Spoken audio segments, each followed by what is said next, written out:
Harusnya motivasinya adalah mendapatkan derajat yang tinggi di sisi Allah Subhanahu wa taala. Ini obsesi yang pertama. Nanti dunia ngikutin karena dunia ini hanya sarana. Tapi obsesinya, tujuannya adalah mendapatkan derajat yang mulia di sisi Allah Subhanahu wa taala. Ihdinas siratal mustaqim. Siratal ladzina an'amta 'alaihim ghairil maghdubi 'alaihim waladdallin.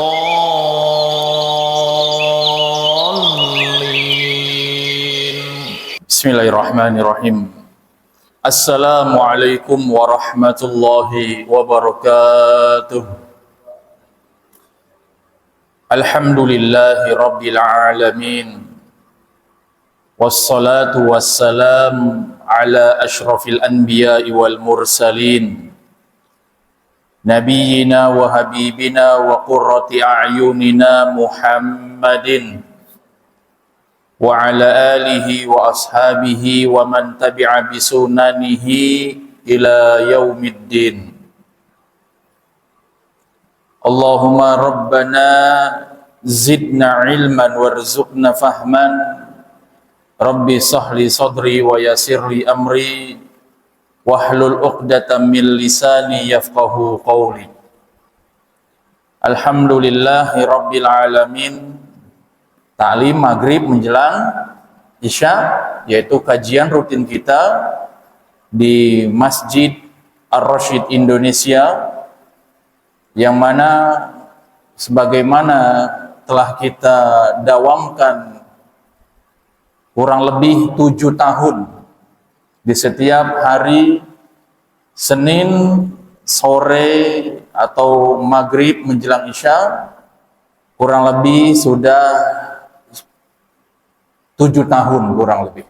Nah, alhamdulillah, dan telah ada beberapa kitab yang telah kita selesaikan, dan untuk di hari ini, di setiap hari Ahad malam Senin, kita terus melanjutkan lagi kajian kita di dalam membahas hadis-hadis, ucapan-ucapan dari baginda Rasulullah sallallahu alaihi wasallam dari kitab Riyadhus Shalihin min kalami Sayyidil Mursalin yang ditulis oleh Al-Imam An-Nawawi rahimahullahu taala.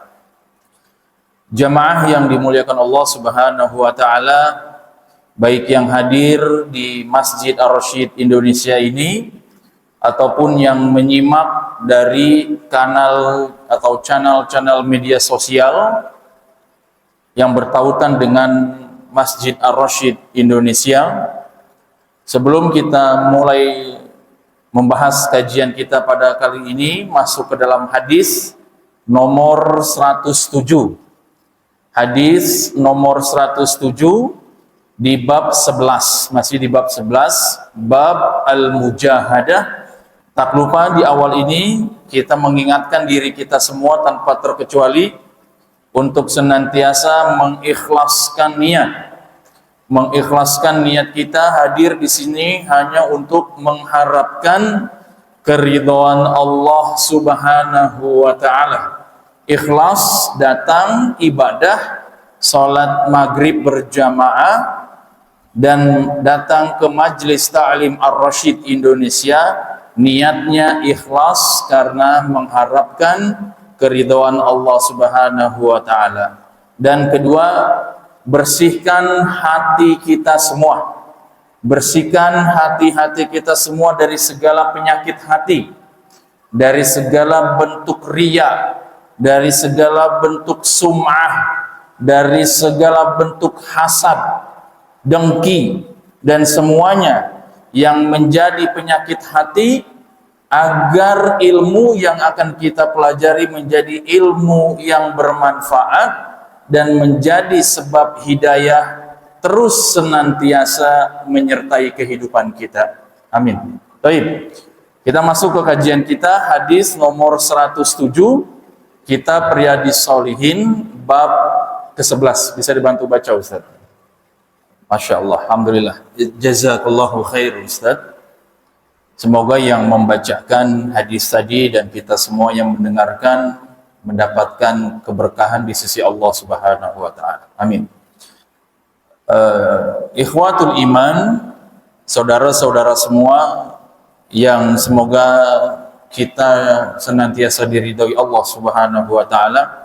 Hadis nomor 107 ini memberikan pelajaran kepada kita tentang salah satu tuntunan dari baginda Rasulullah sallallahu alaihi wasallam agar kita mendapatkan tingginya derajat kita di hadapan Allah Subhanahu wa taala.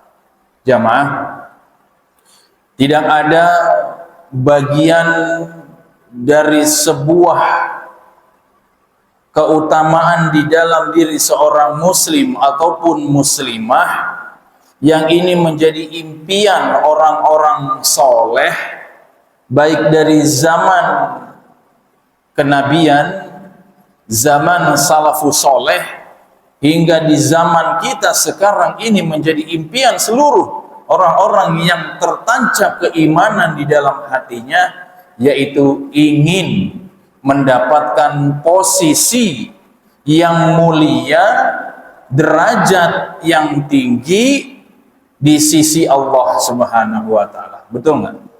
Jamaah, kalau kita hidup di lingkungan masyarakat, kita misalnya menjadi orang penting, orang yang penting, ya, orang yang mempunyai posisi yang strategis, orang yang mempunyai posisi yang istimewa di sisi pemimpin, misalnya bupati misalnya. Ini kembali lagi, kita ngambil contoh yang mudah saja. Ketika kita dipandang oleh pimpinan, oleh orang yang mempunyai kekuasaan, kita dijadikan di sisinya ini adalah orang yang terhormat, orang yang penting, atau orang yang sekiranya dijadikan begitu sangat disegani dan dihormati oleh orang-orang yang kita kita hormati juga sebagai pemimpin. Kira-kira hati kita senang nggak? Senang ya? Wah, ini dia nih dekat sama pimpinan nih. Wah. Karena dekat sama pimpinan kan mudah-mudahan bisa menjadi wasilah nih, jadi orang dalam, betul nggak?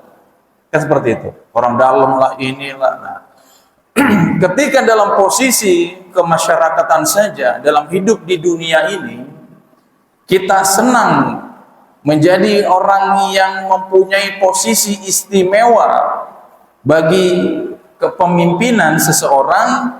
Lantas bagaimana ketika kita mempunyai posisi yang tinggi di sisi Rabbuna Allahu Azza wa Jalla? Kita mempunyai posisi yang mulia, kita mempunyai kedudukan yang mulia di sisi Allah Subhanahu wa taala. Coba, ini yang penting dipahami oleh kita semua. Ketika seorang muslim dan muslimah dia berobsesi di dalam kehidupannya untuk senantiasa memiliki atau menempati posisi yang mulia di sisi Rabb-nya, di sisi Allah Subhanahu wa taala, maka kata Nabi, amalkanlah amalan ini. Amalan ini nih yang tadi barusan kita dengar hadisnya. Nah, kita baca lagi ya jamaah. An Abi Abdillah, dari Abu Abdillah, yuqalu Abu Abdirrahman, Sauban maula Rasulullah sallallahu alaihi wasallam. Ini periwayatan hadisnya, sanadnya dari Abu Abdullah. Yuqal, dikatakan ada seorang sahabat namanya Sauban. Ini kunyahnya adalah Abu Abdirrahman, maula Rasulullah sallallahu alaihi wasallam. Beliau ini sahabat Sauban Abu Abdurrahman ini adalah bekas budaknya Rasulullah sallallahu alaihi wasallam. Maaf, di sini Sauban berkata, mengkisahkan kepada Abu Abdullah dari apa yang dia dengar dari Rasulullah sallallahu alaihi wasallam. Kalimatnya singkat tapi memiliki motivasi yang sangat kuat buat orang-orang yang berupaya untuk mendapatkan posisi yang mulia di hadapan Allah. Ini nggak main-main nih jamaah. Amalan ringan tapi bisa menjadikan kita memiliki posisi yang istimewa di sisi Allah. Dan langsung disampaikan oleh Rasulullah SAW. Ya, bukan kata ustaz, bukan kata kiai, bukan kata ajengan, bukan kata ini dan itu, bukan. Ini langsung kata baginda Rasul sallallahu alaihi wasallam. Alaika bikasratis sujud. Bagi engkau atau atas engkau untuk selalu memperbanyak sujud. Hendaklah bagi engkau, bagi seluruh umatnya yang ingin mendapatkan posisi derajat yang tinggi di hadapan Allah, untuk memperbanyak sujud. Fa innaka lan tasjuda lillah sajdatan illa rafa'aka Allahu biha darajah. Perhatikan di sini, karena tidaklah engkau bersujud kepada Allah satu kali saja. Satu kali saja bersujud kepada Allah, melainkan Allah akan meninggikan kedudukanmu serta meninggikan derajat dan menghapuskan dirimu dari kesalahan. Jadi satu sujud, katakan di sini, illa rafa'aka Allahu biha darajah wa hatta anka biha khati'ah. Satu sujud saja kamu bersujud kepada Allah Jalla Jalaluhu, maka Allah akan meninggikan derajat dirimu, menghapuskan juga satu kesalahanmu. Jadi satu sujud meninggikan satu derajat dan juga menghapuskan satu kesalahan. Makanya disuruh memperbanyak sujud kepada Allahu Jalla Jalaluhu. Jamaah, ketika baginda sallallahu alaihi wasallam mengatakan ini kepada para sahabat, yang artinya ucapan baginda Rasul selalu relevan, selalu pantas hingga hari kiamat untuk seluruh umatnya untuk melaksanakan. Ketika baginda Rasulullah mengatakan, fa innaka lan tasjuda lillahi sajdatan illa rafa'akallahu biha darajah. Ketika kamu bersujud saja satu sujud kepada Allah, maka Allah akan meninggikan satu derajat untukmu. Wa hatta anka biha khati'ah, dan Allah akan menghapus untukmu satu kesalahan. Jamaah, saya jamaah semua, baik yang ada di Masjid Ar-Rasyid Indonesia dan yang menyimak melalui channel-channel media sosial ini, kira-kira buat diri kita ini banyakkan dosanya atau banyakkan pahalanya? Coba hitung-hitunglah. Hitung-hitunglah. Mulai sekarang senantiasa kita semua introspeksi, menghitung diri kita sendiri. Orang kalau pinter menghitung dirinya sendiri, pasti mulutnya takut untuk ngegibahin orang. Bener, coba gerak. Bener nggak? Karena kalau dia sudah bisa menghitung dirinya sendiri, dia akan berpikir dosa saya saja banyak, aib saya saja banyak, maksiat saya saja banyak. Dia akan tersibukkan untuk memperbaiki dirinya daripada harus menjadi hater, atau nggak hater? Di zaman sekarang, di zaman viral, hater gitu kan.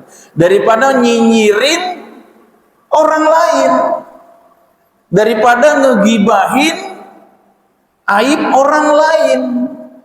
Nah, jadi buat kita semua melalui hadis ini, ketika kita memikirkan, menghitung diri kita lebih banyak dosanya daripada pahalanya, seharusnya untuk kita membersihkan diri ini sebelum mati besok, kan istilahnya mati besok Ustaz ya.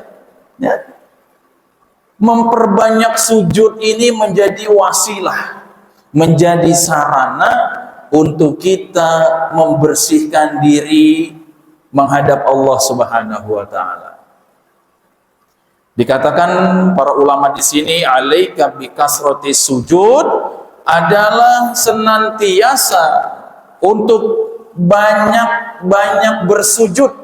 Diartikan di sini adalah tetap disiplin mengerjakan sholat 5 waktu yang wajib. Ingat, sholat 5 waktu yang wajib dan juga sholat-sholat sunnah yang lainnya.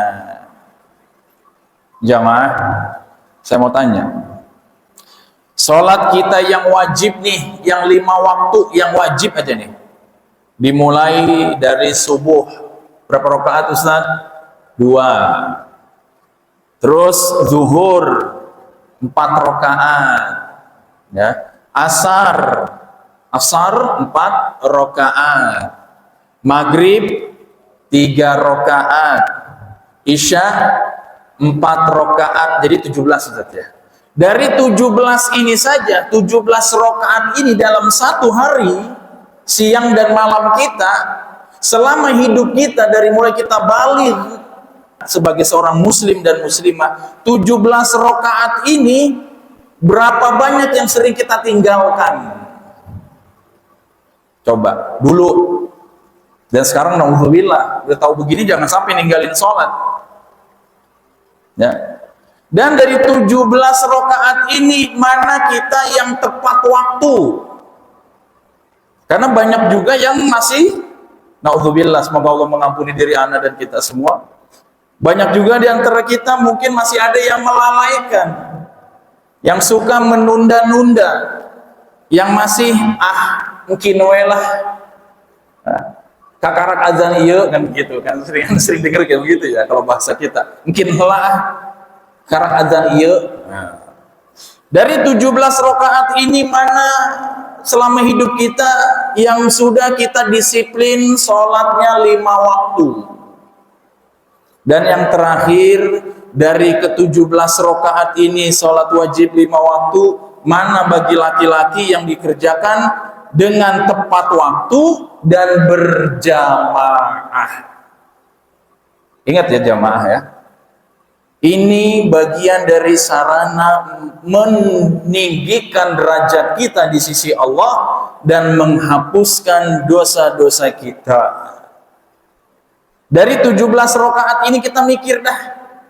Kita nggak usah pakai berpikir masjid anu begini, masjid itu bugono, yang ini mazhabnya ini, yang itu mazhabnya begini, yang ini ormasnya itu, yang itu ormasnya ini. Nggak usah pakai mikir kayak begitu. Sekarang mikirnya yang 17 rakaat ini kita udah bener apa belum? Coba, 17 rakaat ini udah bener apa belum? Kan banyak yang nggak mikir ke situ ya. Benar nggak? Nah, dari 17 rakaat ini disempurnakan lagi dengan sholat sunnah. Coba sebutkan dalam satu hari kita punya sholat sunnah apa aja Ustaz? Yang rawatib. Rawatib berapa? 12. Yang muakkad dan ghairu muakkad. Maksudnya yang apa namanya? Yang benar-benar sangat ditekankan, walaupun itu semuanya adalah penting. Dari 12 ini, pertama subuh, qobliyah subuh. Berapa rakaat Ustaz? 2. Zuhur, qobliyah 4 rakaat dan ba'diyah 2 rakaat. Asar nggak ada Ustaz ya. Maghrib, qobliyah dan ba'diyah. Isya yang ditekankan ini ba'diyahnya kurang lebih 12.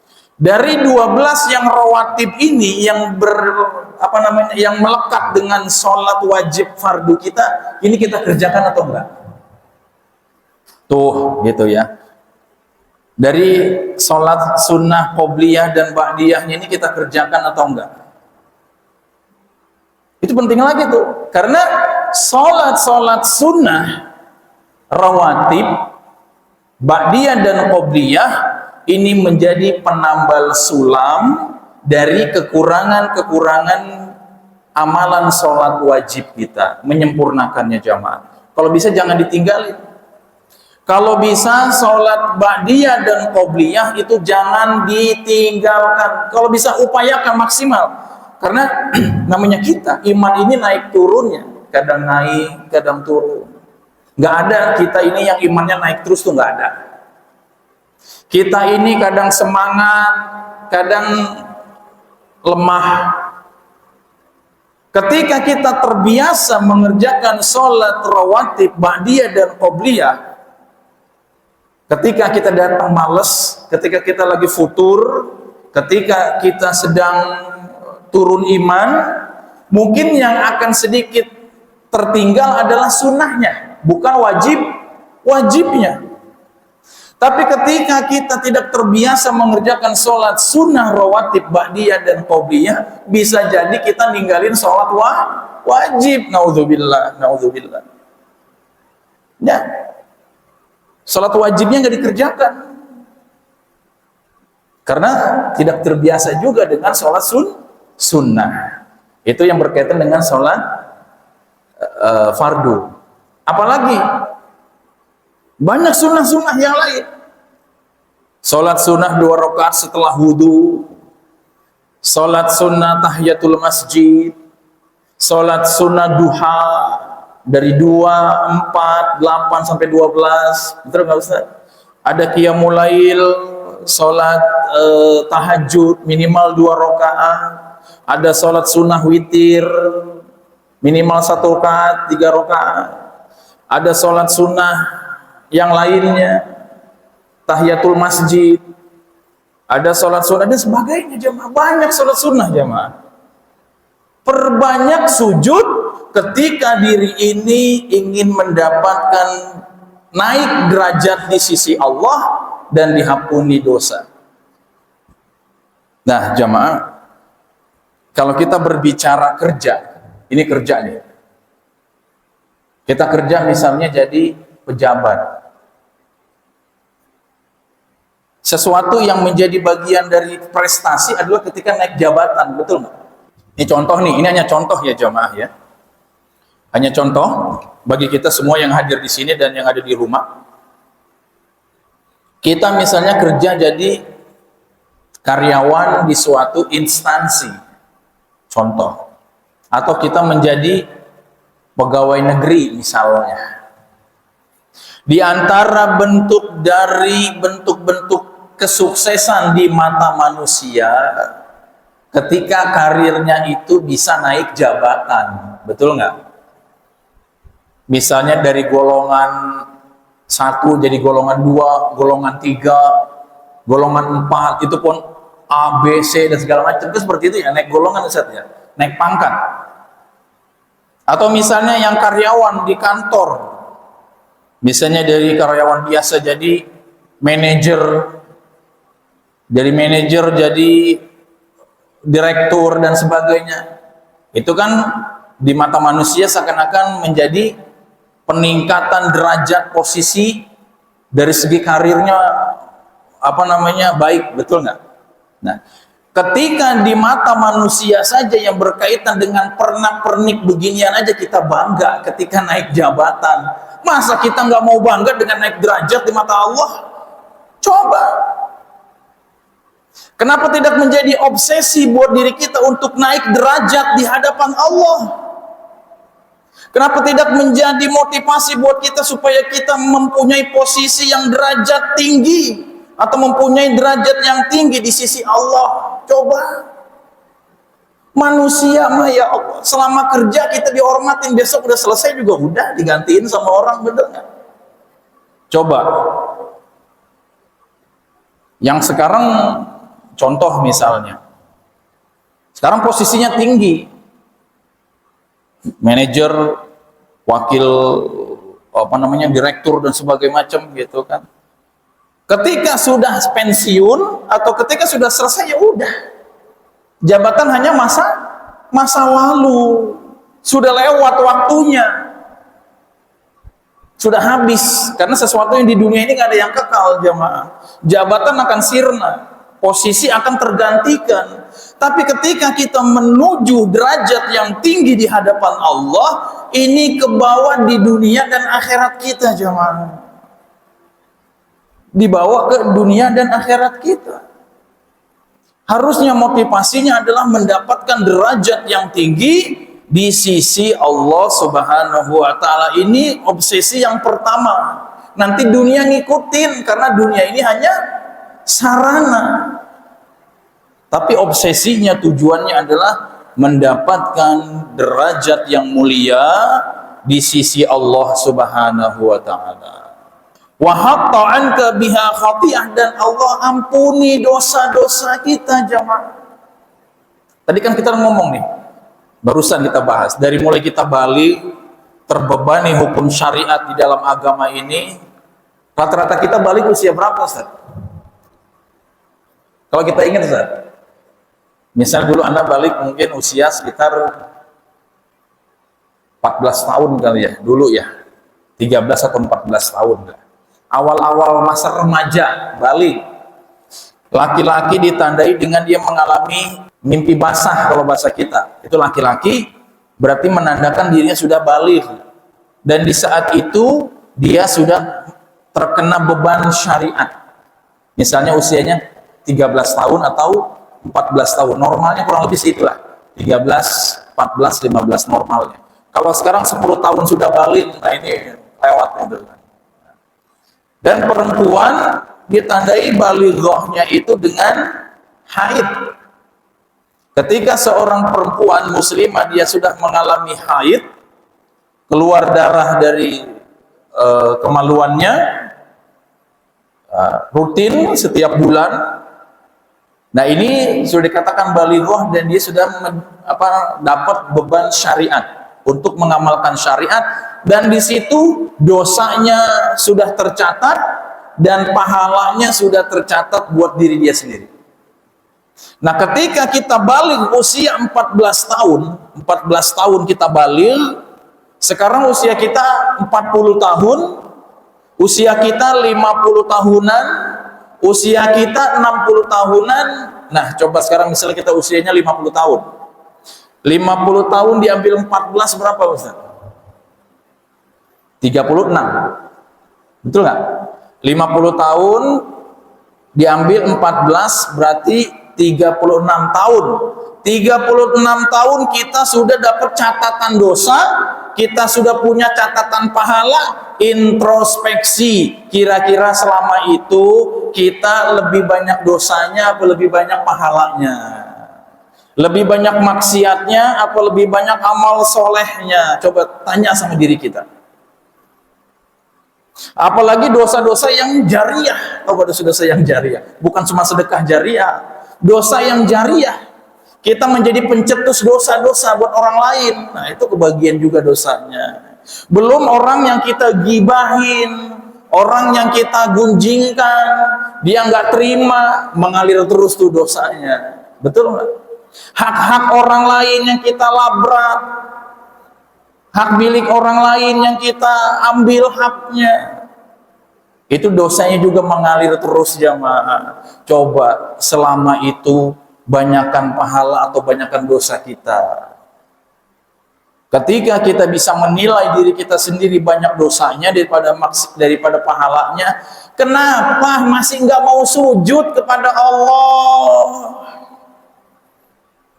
Kenapa tidak mau sujud di hadapan Sang Pencipta diri ini dan Sang Pencipta dunia yang kita bertempat di dalamnya? Sang pengatur kehidupan ini dan yang memberikan kita kehidupan di alam ini. Kenapa nggak mau sujud, jamaah? Coba kita mikir. Padahal dosanya banyak benar. Dosa banyak benar, jamaah. Aduh ya Allah, kalau mikirin dosa kita gitu kan. Kalau mikirin aib-aib kita sendiri, aib-aib kita, ya Allah dosaku banyak. Dosa yang kau tutupi di hadapan manusia. Aib-aibku yang kau jaga di hadapan mata-mata manusia, ya Allah. Sangat begitu banyak. Ketika kita menyadari itu semua, mungkin kita selalu teringat kapan ya kita bisa sujud lagi, atau kapan waktu kita sujud lagi, seperti itu jamaah. Bikasratis sujud, memperbanyak bersujud kepada Allah Subhanahu wa ta'ala.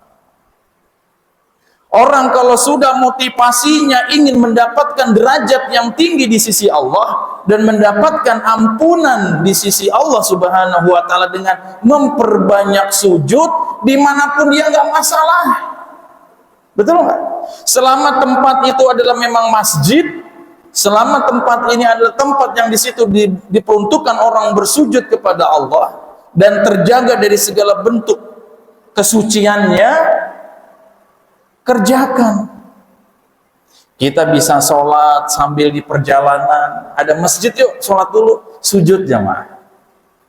Nah, karena kebanyakan ya, bukan semua, kebanyakan terkadang dengan alasan pergi di jalan safar juga meninggalkan sholat. Ya Allah, dari Pelabuhan Ratu misalnya, dari Pelabuhan Ratu ke Sukabumi, dari Pelabuhan Ratu ke Bogor, dari Pelabuhan Ratu ke Jakarta, kan deket ya?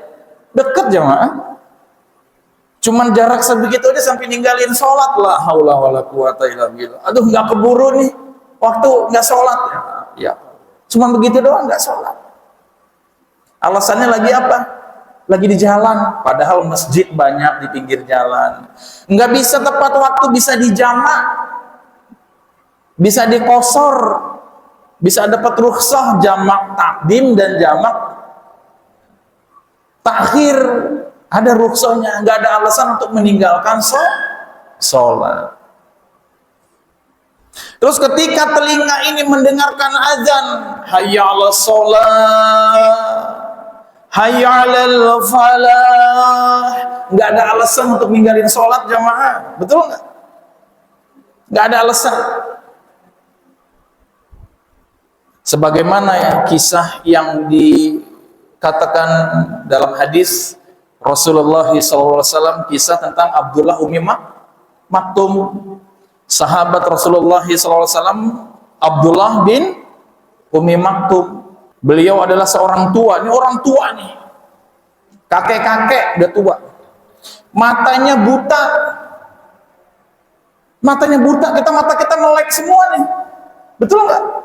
Kita bisa melihat dengan jelas jalan di depan kita, terang benderang cahaya. Ada sahabat Nabi namanya Abdullah bin Ummi Maktum, matanya buta, badannya sudah tua. Dia dari rumah menuju Masjid Nabawi di saat itu, dia mengikatkan tali tambangnya agar bisa menuntun dia dari rumah ke masjid, mengikuti tali tambang. Orang buta jemaah, orang buta aki-aki udah tua, masih mau ke masjid mendengar azan, sampai dia pasang tali biar dia bisa sampai ke masjid. Ada yang berkata kepada baginda Rasulullah SAW, ini Abdullah bin Maktum ini buta ya Nabi, apakah dia boleh tidak meninggalkan sholat di masjid? Kata Nabi kepada Abdullah bin Maktum, hal sami'tan nida, apakah engkau mendengar panggilan azan? Naam. Ketika engkau mendengar panggilan azan, maka datanglah.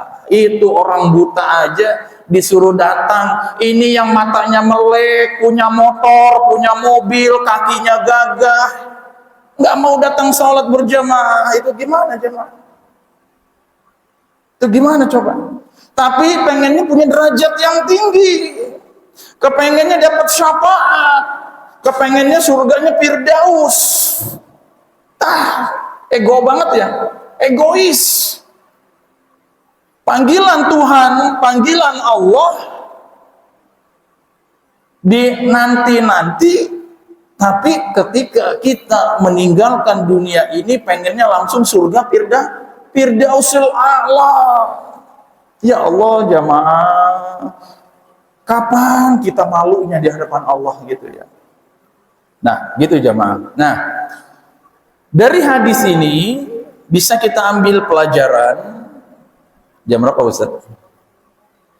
Masih sekitar 10 menitan lagi ya. Nah, dari hadis ini kita bisa mengambil pelajaran. Yang pertama, bagi kita semua, di sini dikatakan oleh para ulama, di bagian atau di antara beberapa amalan sunnah, serta berbagai amalan ketaatan atau amalan kesolehan dapat menghapuskan dosa dan meninggikan derajat. Maka dikatakan innal hasanata yukaffiru sayyi'at. Sesungguhnya perbuatan-perbuatan kebaikan dan amal soleh itu dapat menghapuskan dosa-dosa kesalahan. Dikatakan para ulama, beberapa amalan sunnah atau berbagai banyak macam amalan-amalan soleh itu bisa untuk menghapuskan dosa dan meninggikan derajat kita di sisi Allah Subhanahu wa taala. Jamaah, kalau obsesinya adalah ingin mempunyai posisi yang mulia di hadapan Allah, maka senantiasa kita termotivasi untuk bersungguh-sungguh dalam beramal soleh, walaupun gak dilihat sama orang, walaupun tidak divalidasi sama orang lain. Kan kita nih zaman haus validasi, baru buka Quran sedikit dipoto, cekrek, masuk ke status WA, alhamdulillah bisa baca Quran walaupun cuma sedikit, astagfirullah, sampai sebegitu. Ya kan? Lagi kumpul-kumpul foto cekrek, bikin video, masuk ke mana? Ke status, alhamdulillah bisa hadir di majelis taklim itu. Haus validasi manusia. Hati-hati, ini bisa menjadi perusak ibadah. Wah Ustadz ini kan buat, tuh hati-hati, ria itu, kata para ulama, ria nih, ingin dilihat orang, pengen dipuji orang, pengen mendapatkan validasi dari manusia. Ria, yang namanya ria, kata para ulama, ini ria itu seperti semut hitam yang berjalan di atas batu yang hitam di tengah gelapnya malam. Sangat lembut ria ini, bisa menghancurkan pahala-pahala amal soleh kita. Dan wasilah dari ria ini dari media sosial. Hati-hati. Kalau bisa, sudahlah, jangan terlalu mencari validasi manusia. Tekun aja ibadah, udah. Semakin tidak dikenal manusia, semakin tidak dilihat manusia dalam ibadah, insya Allah menjadi sarana semakin ikhlas. Insya Allah. Nah, yang kedua, setiap muslim atau muslimah, dari hadis ini kita bisa mengambil pelajaran, berkewajiban untuk bersungguh-sungguh di dalam mengerjakan sholat, baik itu sholat yang fardu maupun itu sholat yang sunnah. Bersungguh-sungguh, jangan lagi melalaikan. Kalau melalaikan itu istighfar, ya Allah udah jam segini belum sholat, ya Allah, kadang miris ya gitu, aduh gimana gitu. Kalau bisa cari waktu yang aman gitu, yang dimana kita kerja, kita beraktivitas, kita berolahraga, itu jangan mepet di waktu sholat. Menjelang sholat selesai, biar bisa berjamaah di masjid. Seperti itu jamaah. Jangan waktu sholat kita masih, ya Allah, masih begitulah gitu ya. Jangan sampai menjadi sholat ini menjadi amalan yang paling sering kita lalaikan. Nah, yang ketiga, kata para ulama di sini, seorang alim, seorang ulama, ya, Yang Robbani ini yang seorang ulama yang memang benar-benar ini dia berkhidmah untuk Islam dan kaum muslimin, untuk menegakkan Islam, untuk memberikan pencerahan kepada umat dengan ilmunya. Diharuskan bagi ulama ini untuk atau agar mendidik dan menasehati para sahabatnya demi kebaikan kehidupan di dunia dan di akhirat. Itu memang sudah tugasnya. Kapasitas orang yang berilmu itu mendidik dan menasehati. Ya, kapasitasnya, tugasnya. Seorang ulama, alim, ustaz, dai, ketika dia punya ilmu, sudah kapasitasnya untuk memberikan pengarahan kepada umat apapun itu. Bagi yang hatinya bersih dan tulus, maka tadi Nabi bilang bersihkan hati dari penyakit hati. Nasihat itu akan menjadi embun-embun sejuk yang menyejukkan hatinya. Tapi bagi orang yang hatinya kotor, yang ada hasad, dengki di dalam hatinya, nasihat selembut apapun, sebersih apapun, itu menjadi sangat menyakitkan dan panas buat dirinya. Itu karena ada kotoran dalam hati.